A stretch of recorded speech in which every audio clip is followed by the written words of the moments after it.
Adiyogi. Too much excited for Adiyogi. এবছর August মাসে চলে গেছিলাম ব্যাঙ্গালোরে দিদিয়ার বাড়ি। দিদিয়া হচ্ছে আমার ছোট পিসির ছোট মেয়ে। দিদিয়ার সাথে আমার ছোটবেলা থেকেই ভীষণ ভালো বন্ডিং। ফাইনালি আমরা এসে গেছি আমাদের ডেস্টিনেশনে আদিযোগী। পেছনের ওই লম্বা ত্রিশূলটা দেখে বুঝতে পারছো। আর কিছুক্ষণের অপেক্ষা, তোমাদের আদিযোগীর পুরো মূর্তিটা ঘুরে দেখাবো, দর্শন করে পুরো ব্লগটা শেয়ার করছি, দেখতে থাকো। আশা করি তোমাদের খুব খুব খুব ভালো লাগবে। দারুণ একটা প্লেস। আর ছোটোবেলার সেই বন্ডিংটা জানো তো ভেঙে যায়নি বা থেমে থাকেনি, বড় হওয়ার সাথে সাথে বন্ডিংটা কিন্তু আরও মজবুত হয়েছে। চাকরি সূত্রে আমার জিজু থাকে ব্যাঙ্গালোরে, তাই দিদিয়াও বাবি অর্থাৎ ওদের দুজনের ছোট্ট একটা মেয়ে, কিউট বেবি গার্ল, তাকে নিয়ে ব্যাঙ্গালোরেই শিফটেড, ওখানেই ওরা থাকে।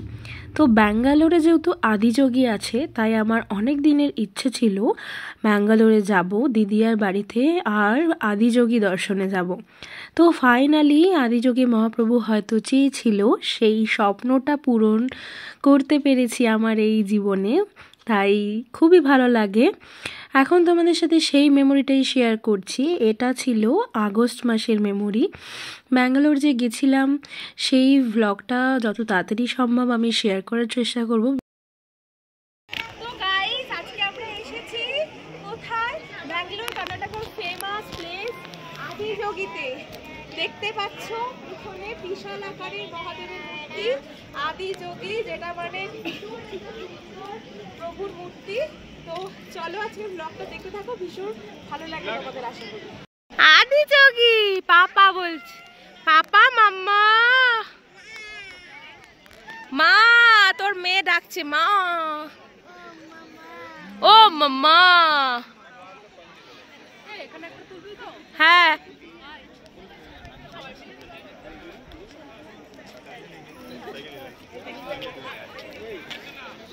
তো বন্ধুরা, আমার ব্লগ কারা কারা কোথা থেকে দেখো আমাকে কমেন্ট করে জানিও। আর কে কে আমার মতো মহাদেবের ভক্ত আছো, কমেন্ট বক্সে অবশ্যই একটা হর হর মহাদেব বলে কমেন্ট করে যেও।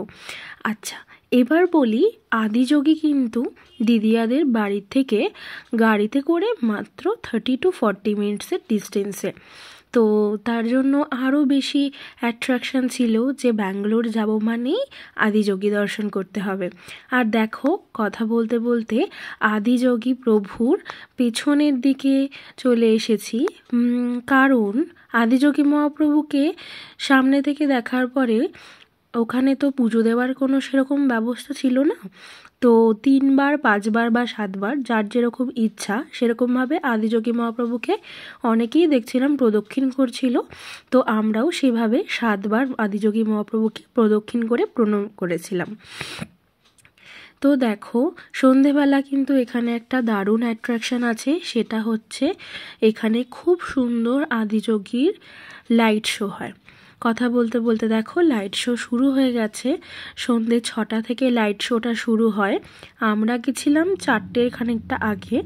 দুপুরে লাঞ্চ সেরে দিদিয়াদের বাড়ির থেকে গাড়ি বলা ছিল, তো ওই গাড়ি করে আমরা চলে গেছিলাম যাতে দিনের আলোটাও আদিযোগীকে দেখা যায়, আর রাতের অন্ধকারে তো দেখতামই। তো দেখো, তোমাদের সাথেও শেয়ার করছি, কার কার ভালো লাগছে ব্লগটা দেখে অবশ্যই কমেন্ট করে জানিও। আর এখন যেটা দেখছো, দেখো আদিযোগী মহাপ্রভুর গলায় কিন্তু শিবের যে তাণ্ডব নৃত্য সেটা দেখানো হচ্ছে। আর আমার এই ভ্লগটার শেষে একদম লাস্টে অ্যাটাচ করা থাকবে আদিযোগী মহাপ্রভুর ঈশা ফাউন্ডেশন আর সদ্গুরুর নিজস্ব ভয়েসে একটা ভিডিও আমি তোমাদের সাথে এই ভ্লগের লাস্টে শেয়ার করব। তোমরা অবশ্যই দেখো, তোমাদের নিশ্চয়ই খুব খুব ভালো লাগবে। আর ভীষণ একটা মন মুগ্ধকর পরিবেশ, এবং ওই সদ্গুরুর ভয়েসটা শুনলেও কিন্তু মনটা ততটাই ভালো হয়ে যাবে, মনে হবে যেন একদম আদিযোগী মহাপ্রভুর কাছেই তোমরা পৌঁছে গেছো। তো আমার এই ফিলিংসটা আমি তোমাদের সাথে শেয়ার করতে পেরে খুবই ভালো লাগছে। আর যতটা না ক্যামেরা বন্দি করতে পেরেছি তার চেয়ে অনেক অনেক বেশি আদিযোগী মহাপ্রভুকে চোখ দিয়ে মন দিয়ে প্রাণ দিয়ে দর্শন করেছি এবং ভীষণ ভীষণ ভালো লেগেছে। তোমরা যদি কেউ কখনো ব্যাঙ্গালোরে যাও অবশ্যই আদিযোগী ভিজিট করে এসো, দারুণ একটা শান্তির জায়গা। আর জানো তো ওখানে এত ঠান্ডা ছিল, এত হাওয়া চলছিল, আমরা সোয়েটার মাফলার কিছুই ক্যারি করিনি, বাট অদ্ভুতভাবে এক ফোঁটাও ঠান্ডা কিন্তু আমাদের লাগেনি। স্পেশালি আমরা যেদিন গেছিলাম সেদিন তো কিছুটা ফোঁটা ফোঁটা বৃষ্টিও পড়ছিল সন্ধ্যের দিকে, কিন্তু ওই বৃষ্টির জল গায়ে লাগার সত্ত্বেও আদিযোগী মহাপ্রভুর আশীর্বাদেই বোধহয় এই ম্যাজিকটা সম্ভব হয়েছে যে এক ফোঁটাও কিন্তু ঠান্ডা লাগেনি। ইভেন বাড়িতে মানে কলকাতায় ফিরে আসার পরেও কিন্তু ঠান্ডা লাগেনি, যেটা কিন্তু খুবই আনএক্সপেক্টেড। কারণ আমার স্পেশালি একটু ভিজলে বা একটু ঠান্ডা হাওয়া লাগলেই চটজলদি ঠান্ডা লেগে যায়। তো অদ্ভুত একটা ম্যাজিক্যাল পাওয়ার ফিল করছিলাম। আর এবার দেখো এখানে একদম অর্ধনারীশ্বর অর্থাৎ মহাদেব আর পার্বতীর যে মিলন তাকে তুলে ধরা হয়েছে। খুব দারুণ একটা অনুভূতি সামনে থেকে দেখতে পাওয়া। তো যাই হোক, আমরা লাইট শো দেখলাম। লাইট শো শেষ হওয়ার পরে চলে গেছিলাম আদিযোগী মহাপ্রভুর ওখানেই একটা ছোট্ট সুন্দর ক্যাফে আছে, আর সেই ক্যাফেটার সাইডে আদিযোগী মহাপ্রভুর এরকম ছোট একটা স্ট্যাচু মতো ছিল। তারপর আমরা ওখানে গরম গরম কফি খেয়ে বাড়ির পথে রওনা দিলাম। আর এরপরে শেষে কিন্তু সদ্গুরুর ওন ভয়েস দেওয়া আদিযোগীর ভিডিওটা দেওয়া রইল, তোমরা অবশ্যই স্কিপ না করে পুরোটা দেখো, লাগলো আমাকে জানিও। আজকের মতো আসি, চলো বাই, সকলে ভালো থেকো, সুস্থ থেকো।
This spectacular being is not of the past, but the future of humanity.